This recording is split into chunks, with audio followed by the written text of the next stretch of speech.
Hey everybody, welcome to the show. Around the Nation right here. TYT Nation, Jeff Waldorf here with you. Got a great show for you guys here today. We have fun stuff. We'll talk a little bit about the Cohen hearing, of course, I should say the aftermath, including what Matt Gaetz said to Donald Trump after his threat of Michael Cohen and his family. That's fun. Then we have something that's breaking. The House Oversight Committee might want to start talking to the Trump kids. That's fun. We'll see if that happens. Then we have Mark Meadows. Is he a racist? Short answer, yes, but I'm going to show you how. Some new video is, or I should say some old videos going around the internet, and people are having a little bit of fun with it. Then we have Medicare for All actually has been released yesterday. So that's something we didn't necessarily get to, but we'll talk about it today, including the insurance company reaction. Oh, I love that story, and I think you guys will too. And then we have Joe Biden tries to reach out to young people. Yeah. And you'll love how he's trying to do that, because it's so out of touch. So we'll do that. That's going to be fun. But first, before we get into all of that, I want to thank some patrons. So let's go to our Patreon page and thank some people who support the show. And we're going to start with, and a lot of these are usernames, of course, because some people don't opt to put their full name, and that's fine. Discophage, Dizzle, Don C. I think might have already said some of these names, but Dorian Sanchez, Dorothy Zink, Douglas Watkins, Dr. Teeth. I'm guessing the guy's a dentist, but I'm not entirely sure. It would make sense. Durango Savage, E. Peltier III, or Peltier, sorry. I know better. Hopefully Tyler had a very happy birthday, by the way. Thank you. Edith Warden, Ellen Beauclair Harder, Emmanuel Mwaka, and Eric Denton. So thank you to all those people who support the show. You want to support the show and hear me butcher your name, you can sign up to be a patron, patreon.com/TYTNation, or you could become a channel member by hitting the join button. And I will also give you a shout out on air for that. GoFundMe campaign. Yes, we're still raising money for the camera. We had another anonymous donation, so thank you to all of the donors that have helped out try to raise money for a better camera. All right, so with that out of the way, please like and share the stream if you haven't already, and then let's get to the rest of the show. Okay.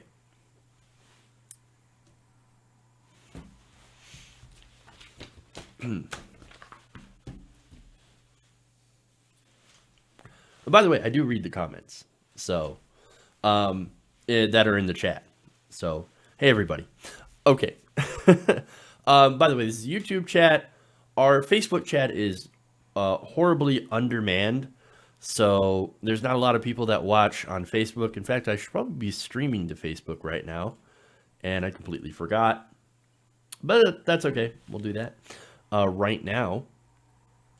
I'm trying to get to 10,000 followers. You can see why I'm not quite there yet. But okay. So now let's get started. First story. All right. So yesterday was the much anticipated Michael Cohen hearings. And Fox News, of course, got around to covering it eventually. And it went about as well as you would expect. Now, Juan Williams, and this is on the set of The Five, had a little bit of a blow-up with Greg Gutfeld during this discussion. Let's take a look. Made payments going back to 2007, right, where he would pay things to go away. Right, but that's not a payment because it was an embarrassment, right? He's saying that it was a personal thing. He was trying to make sure and protect her from that story, which means that it's not a pattern. And if I were them, I would say then that's actually better for Trump. How's that not a pattern if he's doing it consistently? Because he's not doing it just for the campaign. Oh, but he was doing it at the time while running as president. But here's the thing. What about Morgan? Morgan has not spoken. Gosh, you guys ever going to let me finish? Okay. No, because you're always finishing. There's somebody sitting there who hasn't said a damn word. You are so deep in the bunker, and you. Oh, shut up, Juan. I'm in nobody's bunker. I mean, it's not enough of your bunker. I'm trying to be. I'm trying to be polite to somebody on the panel, Juan, which you won't do. Which you won't do. Then let her speak. So I think the question here today.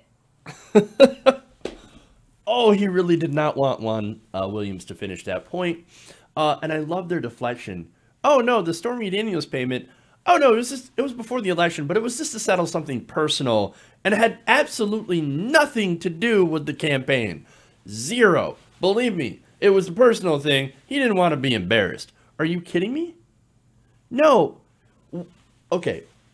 You're trying to tell me that Donald Trump would be embarrassed at sleeping with a porn star. Are you kidding me right now? Are you I can't believe we live in a world where there is a president who has slept with porn stars, right? And somehow we hate him because he's such a heinous person, right?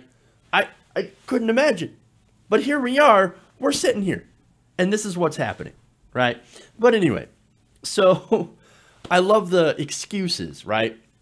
But then it gets more into, of course, what's going on with, for example, Russia collusion. Now, they talk about that a lot later on in the segment. Now, Jesse Waters, of course, which it's amazing that he's even on the show, replacing Bob Beckel. Bob Beckel, of course, I think he was fired or something like that for disagreeing too much. So you kind of got to toe the line.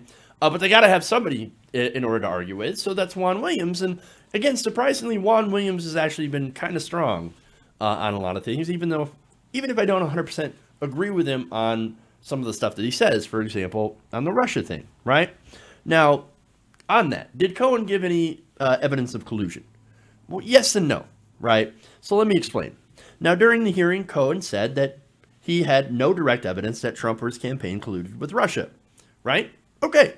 Now, he also testified that Trump did know in advance about the release of some of those stolen emails, meaning that there's a possibility that they had some contact through Roger Stone with WikiLeaks.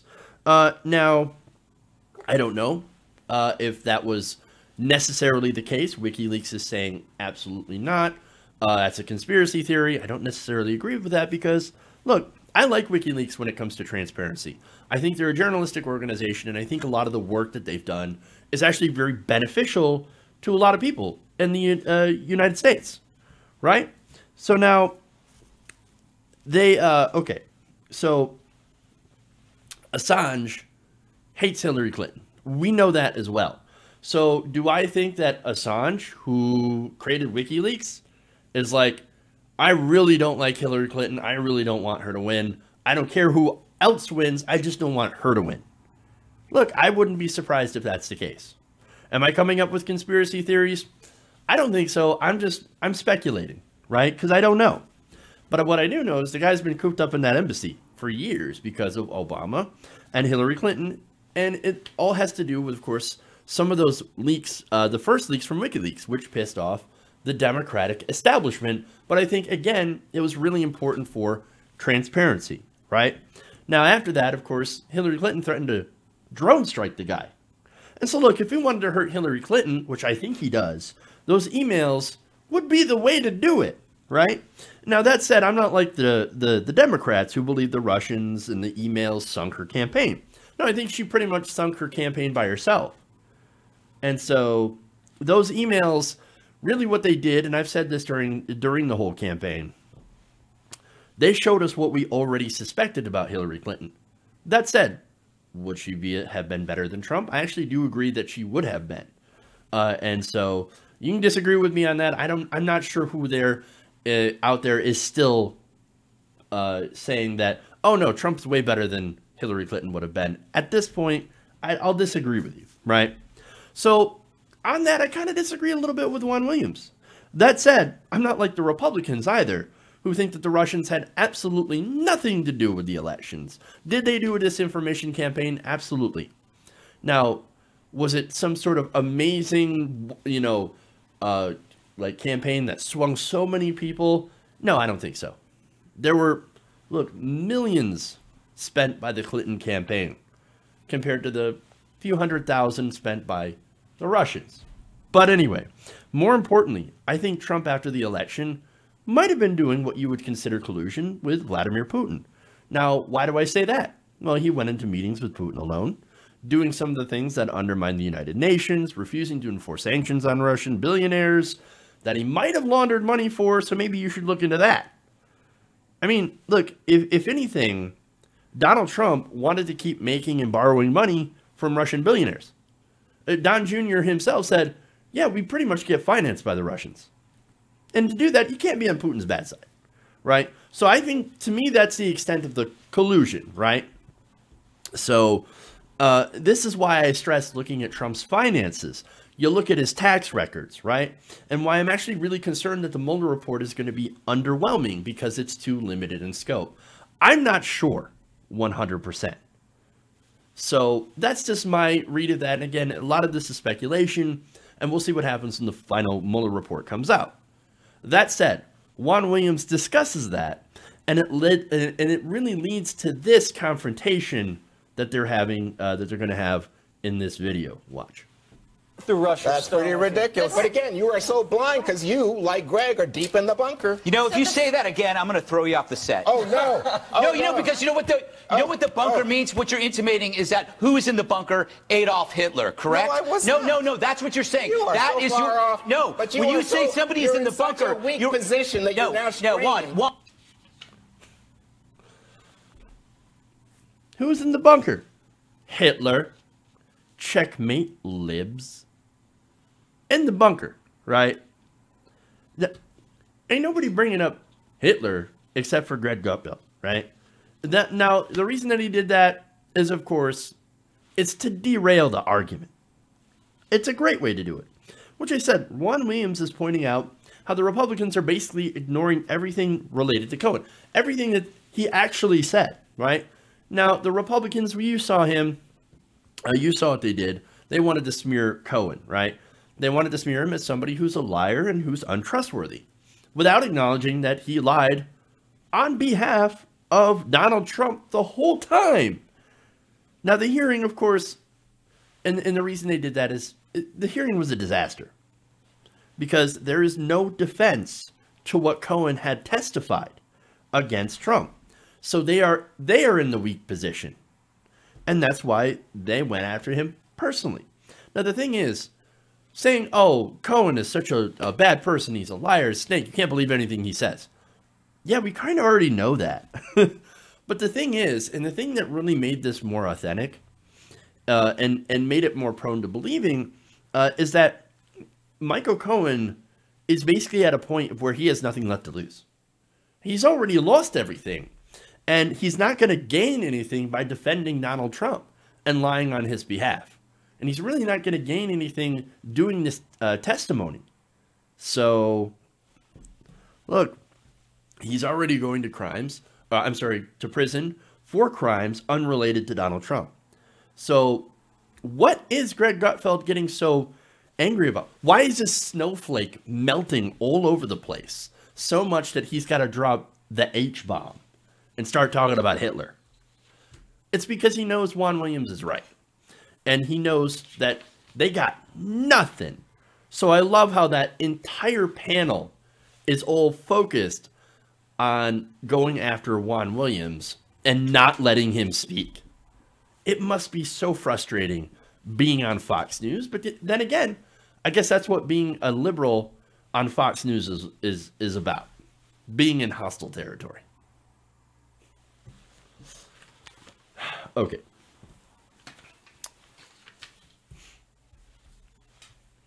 Moving on.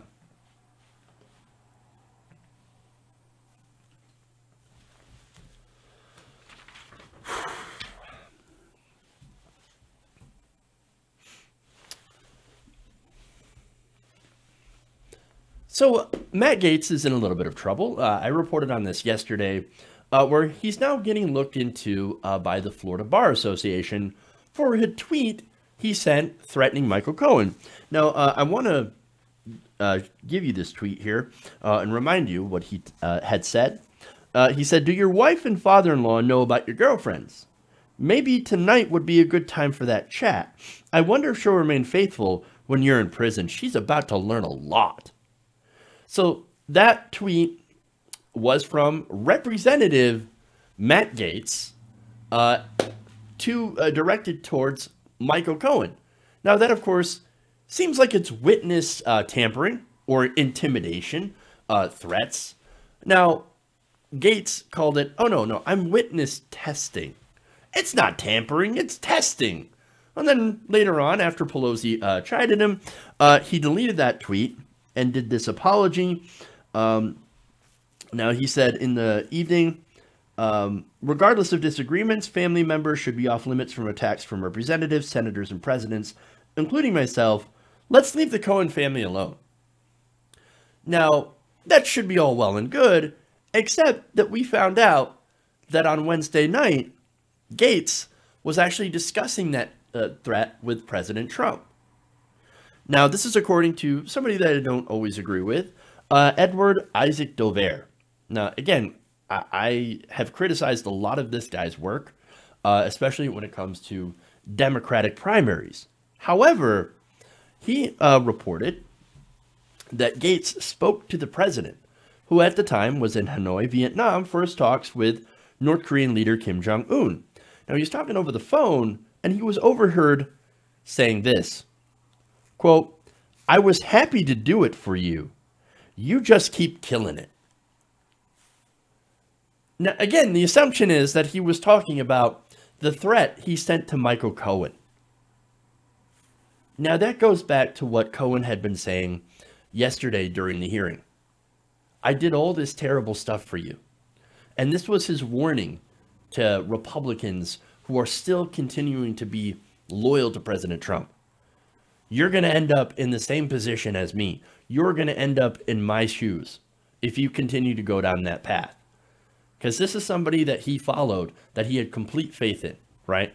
This is somebody that he was 100% loyal to, that ended up making him do bad things. And I'm not saying that Trump made him do those bad things. He chose to be there. He chose to do those things. And now he is rightly so paying for them.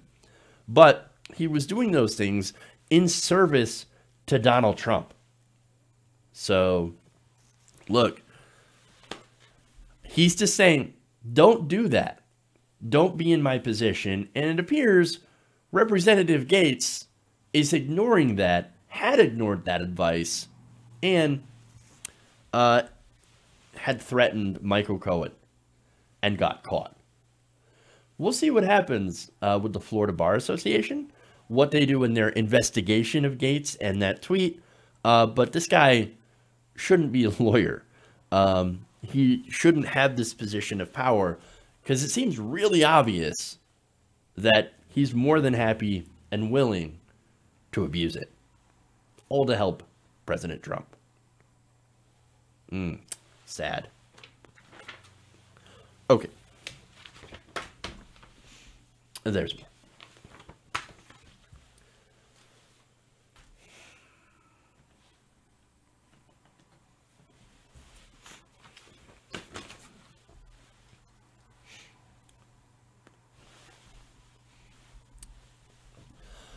So yesterday was the much awaited hearing, House Oversight hearing with Michael Cohen. Now, during that hearing, Michael Cohen name-dropped a few people that now the Democrats and the committee are interested in hearing from.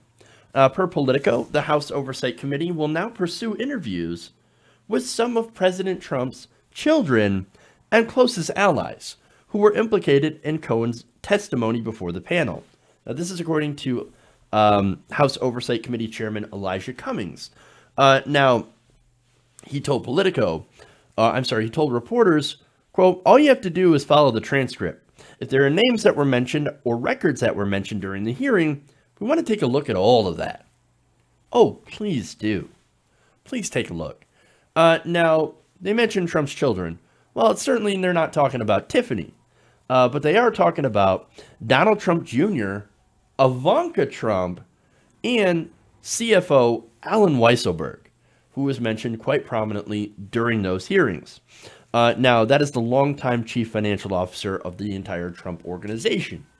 Now, you kind of wonder why Republicans were so worried about this hearing yesterday and why Mark Meadows and Jim Jordan were spending so much time focusing on Michael Cohen's personal flaws and things that he has said and said before and done in service of Trump.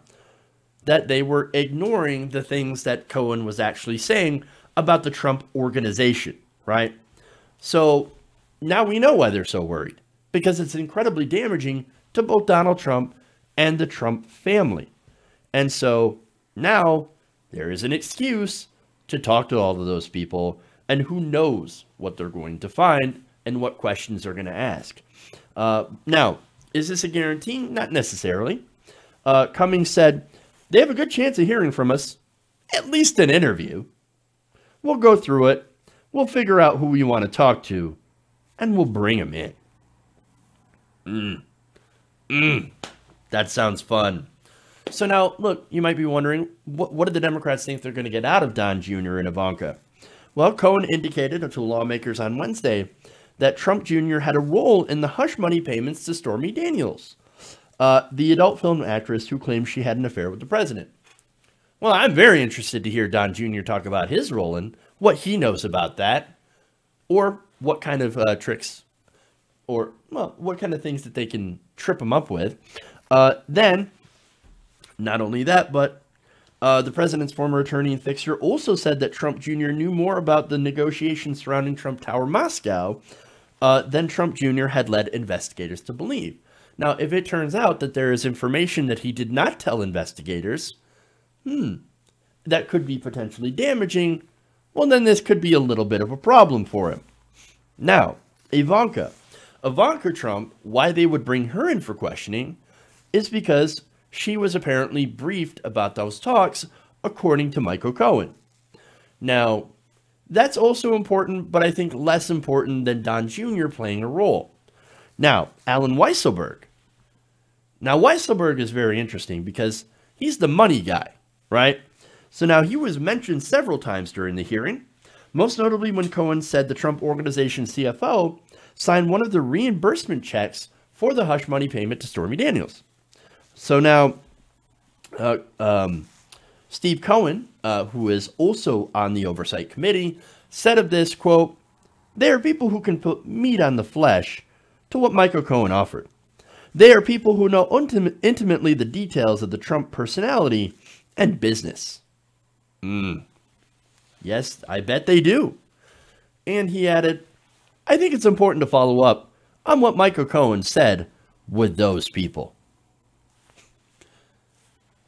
Meaning, there is a good chance that we will see fairly soon, I hope, Donald Trump Jr.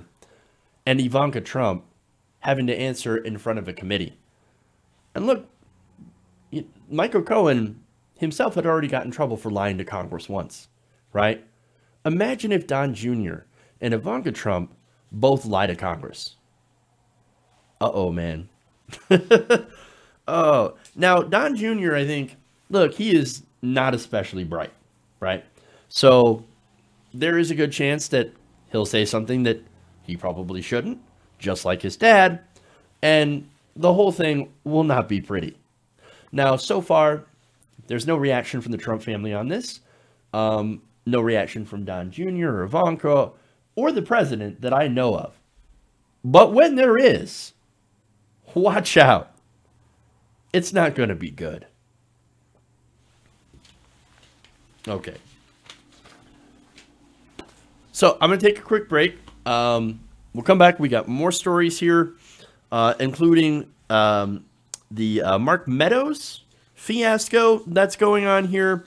And then we'll talk about Medicare for all and finally Joe Biden. So stick around.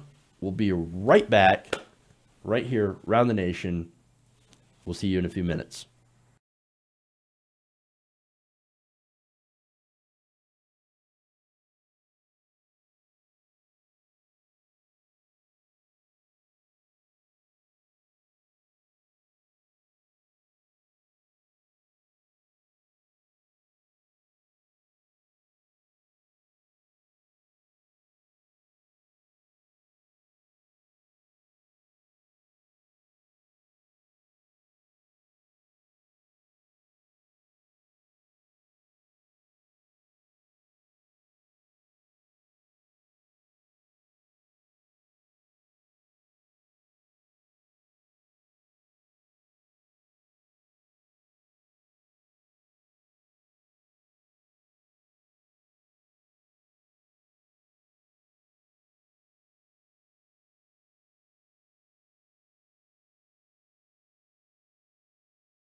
Welcome back to the show. Around the Nation right here. Jeff Waldorf here with you. Okay. Got a no super chats here, but I do want to give a shout out to a couple of new members. Glenn Zeckman and I Fart Magic. I'm sorry, that's one of the best names I've seen. So I love it. Okay. Anyway, so let's get into our next story here, and that is Mark Meadows. Yes, by the way, Venmo is an option, RB, just to answer the question. All right. So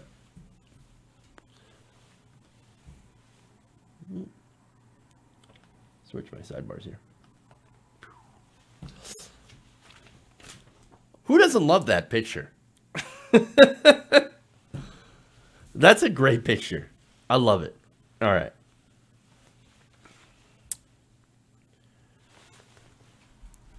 So yesterday during the Michael Cohen hearing, Mark Meadows had brought in someone to sit with him. Now this person is Lynn Patton. Now Lynn Patton is a longtime Trump associate and current housing and urban development official. Now she is also black. Now during that hearing, he referred to her while going after Cohen and his assertion that President Trump is a racist. I mean, oh, look, you see this woman, Lynn Meadows, right? Donald Trump hired Lynn Meadows. There's no way he could be a racist because he's got black people working for him. He's got black friends, right?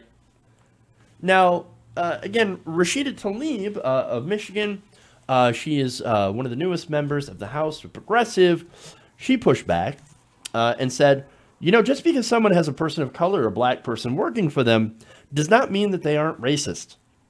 And added that basically the use of Patton as a prop is racism in itself. Now, Meadows, of course, did not like that. And he said, we need to get that stricken from the record. How dare you call me a racist? You know what's racist? You calling me a racist. Ridiculous, right? Now, he said, there's nothing more personal to me than my relationship. My nieces and my nephews are people of color. Not many people know that. Why does that even matter? He also denied bringing her to the hearing as a human prop and said, quote, it's racist to suggest that I asked her to come in here for that reason. Okay, so now I love this, right? How dare you? It is racist to suggest that I am racist, that this is a problem. And by the way, this must be stricken for the record. Get rid of it. Get rid of it. This isn't the 1800s, dude. There is video. That video exists, right? Whether you strike it from the record or not. Now, as far as Patton is concerned, well, Patton's, of course, a Trump supporter, so she went after Tlaib in a statement. She said, hey, I have a list of accomplishments. I am not a prop. In fact, this is not the resume of a prop. Oh, look, hey, look, I hear you, right? But the thing is, you don't realize what's going on. They don't care about your accomplishments, right?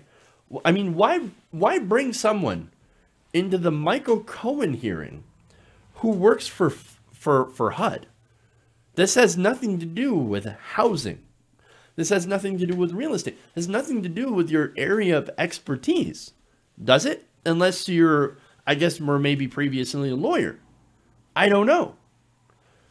What are her accomplishments and qualifications? What do they have to do with bringing her into that hearing? Now, there is only one reason Mark Meadows brought her there, and it's painfully obvious, especially when they knew ahead of time that Cohen is going to call Trump a racist and sexist. Mark Meadows, come on. You're thinking, oh yeah, he's going to say that at the hearing? Well, here, I'm going to bring in somebody to use as a shield to prevent Trump from being hit as a racist and sexist. I'm going to bring in a black woman. Okay. Thing is, she's a prop and she doesn't even know it. I mean, she couldn't even speak for herself at the hearing. I mean, seriously. The thing is, you can't just hide behind a person of color. You're using it as a shield to defend your own racism. And let's be clear, Mark Meadows is a racist. And I don't know if you know this, but you can be a racist even if you have black friends and family. And so, look, there's a clear example, right? And this is how he referred to the nation's first black president. See, when this was, after this had happened, Twitter users, social media users, have begun to dig up old videos of Mark Meadows talking about the first black president, and he didn't really have nice things to say. I'm going to show you that video, and then we'll get to more Twitter reaction. Let's watch. From a grassroots standpoint, we won't have to worry about it. You know what? We'll send him back home to Kenya or wherever it is. You know, we'll send him back home. You know, it's interesting. When the more we find out, the more we realize how wrong the direction we're going. And so what we're going to do is take back our country. 2012 is the time that we're going to send Mr. Obama home to Kenya or wherever it is. We're going to do it. And he has said that multiple times. Those are just two examples. We're going to send him back to Kenya or wherever. Why is it Kenya? That's the first thing. That's weird. That is weird and super racist. I mean, can you think of one reason other than the color of President Obama's skin that they would think, Kenya, send it back to Africa? Really? Now look, here's the thing. So what this is that this is birtherism, right? So birtherism is a racist conspiracy that Obama, the first black president of the United States, is not an American. It's been spread and is believed by people like Mark Meadows. Now, you know who else believes it? The president of the United States, Donald Trump, who before, during, and way before even the election back in 2012, 2013, was on Fox News talking about, oh, I'm going to get people in Hawaii. I'm going to find the birth certificate. I'm going to find his real birth certificate, the one that proves he's from Kenya. So Mark Meadows and Trump and a lot of the rest of these birther Republicans believe in this same insane conspiracy theory. So they were allowed to get on TV and would spew this racist garbage. Now, of course, social media chimed in here, and I want to read some tweets. We'll start with Michael Moore. Michael Moore says, yeah, Mr. Meadows, you're an effing racist. Get it all out of your system, bro, because a country like ours, which is nearly 70% female, people of color, and or young adults, is taking power. And the day of the angry racist white man is soon to be a thing of the past. That's strong. Steve Morris says, here's Mark Meadows, who just sidetracked the entire House Oversight Committee to assure him that he's not racist, saying that 2012 is the time we are going to send Mr. Obama home to Kenya or wherever it is. Kasim Rashid says, Meadows was in tears at the mere idea that someone called him a racist, but people of color are supposed to smile in the face of institutionalized racism that discriminates against us, especially against Black and Latino Americans, in the education system, the workforce, in healthcare, and criminal justice system. In related news, he added, I wonder how Representative Meadows rationalizes his I'm not racist stance with his questioning of the legitimacy of America's first black president because he was born in Kenya or wherever he's from stance. Now, there's a lot of people getting into politics that never saw this before. A lot of younger people who, weren't quite of age or weren't quite paying attention back in 2012 when this was happening. I remember because back in 2012, I was actually in, starting to get close to covering politics, but definitely paying attention, right? And I believe I've talked about this before. And so I guess it may be a surprise to some of the people who didn't know this already, but here it is. And that's what social media is really good at, is finding things that maybe some people don't want to find and saying, oh, you want proof that you're not racist? Well, here's proof that you are. Enjoy. I love it. Now, there's more. David Beard says, wow, it's almost as if Mark Meadows didn't spend 2012 repeatedly saying he wanted to send America's last popularly elected president back to Kenya. Sean King makes a very important point. He says, listen to me, you can be fully racist and hire a black person, have black grandchildren, have a black friend. Never call black people N-words out loud. Like black art and culture. Root for black athletes. Get really mad when you're called a racist. So, now here's the thing. Now, what he's talking about is implicit bias. So, that bias is something that I think a lot of us have, and we don't even realize that we have. It's the kind of thing that makes you feel a little nervous when you get into an elevator with a black man, right? Or, worry about what's going to happen with your wallet when you're in the same space as black people, when you view them with suspicion, or even more overtly, when you call the cops on somebody who is black for doing regular things, or maybe not even that pronounced, right? When you see black names in a job application and you reject that because, oh, I don't know about that guy. There's something about him that doesn't seem very trustworthy. On and on. That's the stuff that we're talking about. So yes, you can be a racist person. And that's not necessarily the worst thing if you realize it and correct it. And so that's the thing that we're trying to talk about, right? And that's the thing that's important about this tweet is, look, you can be racist and not even know it. But once you realize that and sort of change that mindset and realize, oh, these are the things that I'm doing, these are the stereotypes that I'm believing, and maybe I should change my thought on that and be a little bit more sensitive and realize that, hey, some of the things that I've been doing and saying are not good. And maybe I should change that. Well, then that's progress, right? So Mark Meadows, of course, is not someone who believes in that kind of progress. And again, I don't think he's overtly, horribly racist, but just the fact that he tried using that woman as a prop to try to deflect from the charges of racism when it comes to President Trump, and had used the old racist birther rhetoric back in the past, referring to Obama, he knows. He knows. Anyway, there's more. Brian Behar says, Mark Meadows 2012, send Obama home to Kenya or wherever he's from. Mark Meadows 2019, how dare you call me racist? I'm going to hold my breath and grandstand disingenuously until you apologize. Ahmed Shabab Eldin says, Mark Meadows racist? But he just reluctantly admitted he has black nieces and nephews. So, look, I love that. Social media going after this guy. Because, look, we're going to hold you accountable, right? For some of the terrible stances that you have. So, spare me your crocodile tears, Mark Meadows. You know exactly who you are. You know exactly where you stand.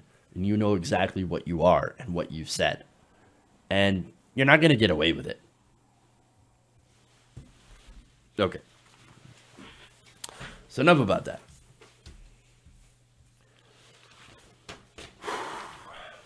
Moving on.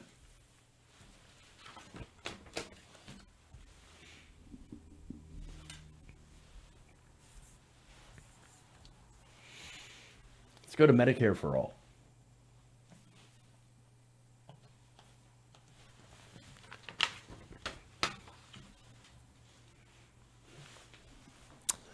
Support for Medicare for All is rapidly gaining momentum in Congress, and insurance companies are starting to get a little bit nervous.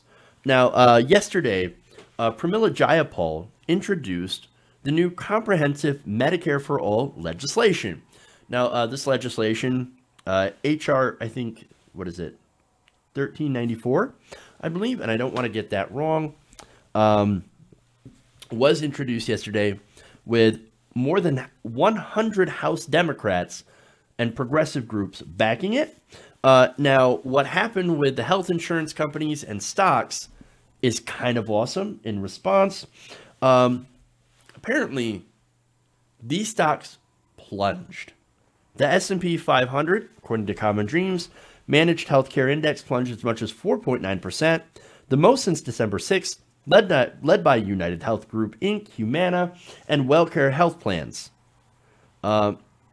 Insurers United Health and Cigna Corporation, which also own the country's largest pharmacy benefit managers, were also down about 4%. Well, now, why so nervous? Well, under Jayapal's plan, the U.S. would transition to a Medicare for All system over the period of 2 years. So that's actually more ambitious than Bernie Sanders' original plan, which would take about 4 years.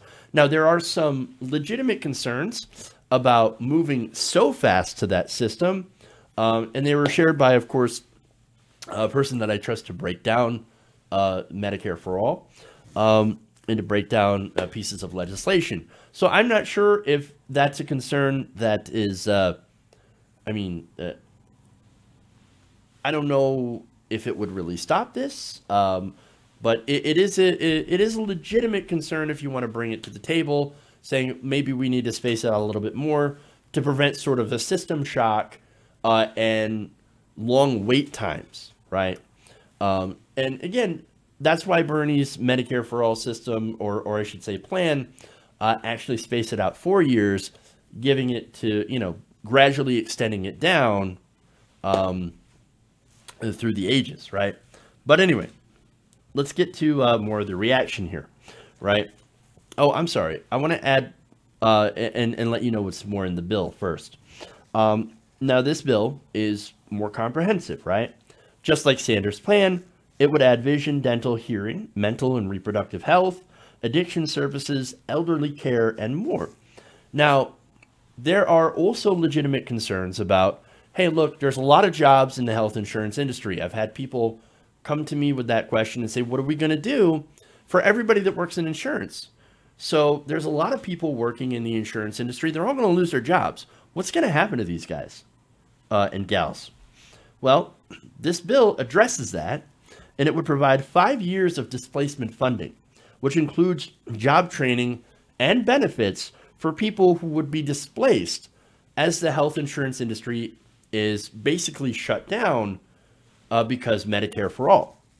So again, these people are going to lose their jobs, but they will be covered by displacement funding for a period of 5 years to help them get back in their feet. Well, that's kind of awesome. So the Jayapal bill is really, very bold, very progressive. And I think it would be the gold standard of healthcare. It would even be better than the Canadian system, which is kind of amazing. All with no premiums, copays, or any sort of money out of pocket. Now, an interesting piece in this legislation would also be that insurance companies would still exist to an extent, right? They would be very, very limited and would only be able to cover things that Medicare does not cover, which I just said before, there's an extensive list of things that Medicare for All does cover. So what insurance companies would exist would be incredibly limited, probably to things like cosmetic procedures, right? Which I think is fine. So look, this is a great bill. This is a great piece of legislation. And having 100 co-sponsors in the House, that's amazing. Now, of course, that is why insurance companies and pharmaceutical companies are really nervous, and even investors are letting these stocks go in free fall. Now, I want to give you Jayapal's response to this, which I think is fantastic. She said, in response to the stocks falling, quote, "Sorry, not sorry." Awesome. Damn. Now, Dr. Adam Gaffney, I've got a quote here. He's the president of Physicians for a National Health Program. He said in a statement on Wednesday that, quote, "The only way to achieve universal and comprehensive coverage is to eliminate the profits and waste of the private insurance industry, which drains hundreds of millions of dollars from our healthcare system each year." So the reason I give you that quote is to show you basically why we're pushing this, why we're doing this. Because, look, it is a cheaper system going to a single payer, and all the studies have borne that out. Even the Koch-funded study, which showed that we saved at least $2 trillion from our current cost of our healthcare system. So that's why it's important. And of course, you have to think of the human costs as well. Now, the health insurance industry and pharmaceutical industry, which would be massively reined in, again, the health insurance would be almost completely eliminated, and pharmaceutical companies, thanks to provisions in this piece of legislation, which would, allow Medicare, for example, or allow the government to negotiate drug prices and to get, cheaper drugs from Canada and other price-saving measures, don't like this. In fact, they hate this legislation, and so they are in panic mode. And so now you can see, and you will see, that these industries are going to mount a full-scale assault on this. Already they've started. The Partnership for America's Healthcare Future coalition, formed by major pharmaceutical and insurance interests, is now planning a big nationwide effort to undermine single-payer and to undermine the push for single-payer. So watch out for that. But no worries, the battle is joined. According to Common Dreams, National Nurses United and other grassroots organizations are planning to counter that with a nationwide mobilization of their own in the coming weeks in order to fight back. So you got to love that. Fight back we will, by the way. And we're going to fight back until we get Medicare for all, until healthcare is considered a human right.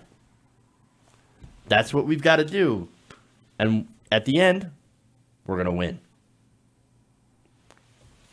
Okay. One more story here. And that's Joe Biden.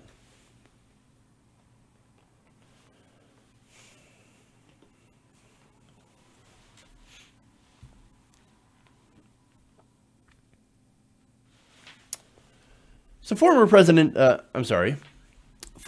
President Joe Biden is getting closer to announcing his run for president. But he realizes that he's got a little bit of an issue with young people. Turns out, he's not very popular with the kids. However, he has a little bit of a plan to try to remedy that. He's going to ask executives. Wait, what? According to CNBC, Joe Biden has been receiving regular briefings from executives at digital and social media companies in order to learn strategies for appealing to young voters if he were to decide to run for president again. No, really? Wait. Okay. Now, let me give you some of the places that he's gotten advice from. Apparently, an executive at Twitter gave him advice, and also an executive at Now This. Now, people familiar with the matter also said that Biden's team is prepared to hire at least 20 social media experts who would advise him if he were to jump into the 2020 race. Now, some of the people that he's talked to are Ethan Stephanopoulos, right? So Ethan Stephanopoulos is president of Now This. Now, I actually like a lot of the stuff that Now This puts out. So they put out policy things, and they talk about, issues in videos, and I think the content is actually excellent. I've used some of their videos before. So Biden is talking to them about how to appeal to young people. Now this, by the way, had also raised a profile of Beto O'Rourke. Now, Beto O'Rourke, I liked him until I found out who he was. So turns out that Beto O'Rourke is a centrist, New Democrat, milquetoast, and all that. Now, was he better than Ted Cruz? Absolutely. Did I want him to beat Ted Cruz? Absolutely. Because basically a stale ham sandwich full of dog poop is better than Ted Cruz, and actually is probably more attractive. But anyway, you see that thing on his face? That's not a beard. It's creepy. Anyway, so now, in an interview on Wednesday, Stephanopoulos confirmed that he had been in touch with Joe Biden, his team, and a variety of 2020 candidates about how his company can help present their policies while connecting with young voters. Now, look, that's smart. That's fine. We can do that, right? Now, he said, told CNBC, "We're trying to reinforce that news outlets like Now This are an important place to spend time to reach these audiences." And he told CNBC, describing key issues for young voters, such as immigration and criminal justice reform, as well as climate change. Quote, "Candidates will have to take a stand on these issues as it relates to talking to this whole new generation of voters." So now, of course, Now This, doing their policy videos, do reach a lot of people. In fact, they said they reach 70% of Americans in their 20s on a monthly basis. Now, that caught a lot of people's eye. For example, Bernie Sanders' campaign hired a Now This employee to become a senior media producer. So it's not exactly a terrible idea. to go and ask people, right? Now, here's the thing. With Biden, it's going to be a little bit more difficult because of some of the things Biden has actually said before. Biden's problem is that he is not doing the things, not in favor of the policies that young people believe in. He has cast himself as the anti-Bernie Sanders, which means he is running on the status quo. He is running on centrism, meaning no Medicare for all. We're not going to go after the bankers. We're not going to go after the rich. And we're not going to go after income and wealth inequality. We're not going to end money in politics. Now, for example, I want to give you a quote here from Joe Biden earlier this year. He said, "I love Bernie, but I'm not Bernie Sanders. I don't think 500 billionaires are the reason we're in trouble. The folks at the top aren't bad guys, but this gap is yawning and it's having the effect of pulling us apart. You see the politics of it." But no, it's not just playing politics. When you look at income and wealth distribution, you know, and then you also look at the money, the influence of money in politics, you can see a correlation here. These wealthy people, these billionaires pay the politicians. The politicians then will lower taxes for those very same rich people. We saw it in the GOP bill. So, look, he refuses to criticize the rich, like Bernie Sanders, but he apparently has no problem going after millennial voters. Now, I want to give you a quote here, what he said about millennials. He said, quote, "The younger generation now tells me how tough things are. Give me a break. I have no empathy for it. Give me a break." Oh, you guys think you're going through such tough times. Nah, give me a break. No. Millennials, stop complaining. Everything is fantastic for you. Well, let me show you how fantastic it is. A January 2017 analysis of Federal Reserve data found that millennials, who are better educated than baby boomers, have a median household income of just around $40,000, $40,581. Now that means they earn less than 20%, 20% less than boomers did when they were my age, right? In the millennial generation. So not only that, but you have student debt that has topped over $1 trillion. So, look, you want to talk about how tough things are. Joe Biden has no idea. And he's thinking, well, how do I appeal to the young people? How do I appeal to the kids? Oh, I know. I'm going to trash millennials. And then I'm going to go against the policies like Medicare for all. I'm not going to be in favor of any of those things. Well, then why would young people vote for you? Again, Bernie Sanders and progressives crushed with young people. In fact, young people make up a large majority, especially young people of color, make up a huge majority of Sanders supporters. You being the anti-Bernie Sanders, you think that's going to help you with young voters? No, dude. No. Joe, if you want to appeal to young people, why don't you actually stop, for one, going after us and trashing us, and two, most importantly, supporting good policy that actually helps us, that actually fixes our issues. Like, for example, back in 2015, you were in favor of free college. Where are you now on that? Are you still in favor of free college? Then what are you going to do with people with massive amounts of student loans? We're waiting to hear you. If you decide to jump in, then you're going to have to start actually being in favor of progressive policy. But I think that a lot of people are not going to believe you, even if you do. Because what we've seen from you is you play the Washington game, you're a centrist, and so we're not interested in that at all. Okay. That's it. That's all I got for you guys today. Thank you for going around the nation with me. Thank you for the super chats. I got to read one, actually, that I saw come through. Elwell says, people from the insurance industry can make lateral moves in healthcare. We still need people to analyze medical data for statistical purposes and budget planning. And that's a good point. I didn't realize that. Nonetheless, there are people also working in, for example, insurance sales. So people that sell insurance, for example, they still need jobs, and they still maybe need training to be able to do that. I'm not sure how well that laterally transfers people laterally within the healthcare system if they only have the marketable skills of being a salesperson. So I think that those kind of jobs, those kind of careers are really what this 5-year fund, 5-year program is set up for. I'm glad it exists, but you are right about some of those people who work in insurance being able to transfer to other jobs more easily than others. So I appreciate that perspective. All right, guys.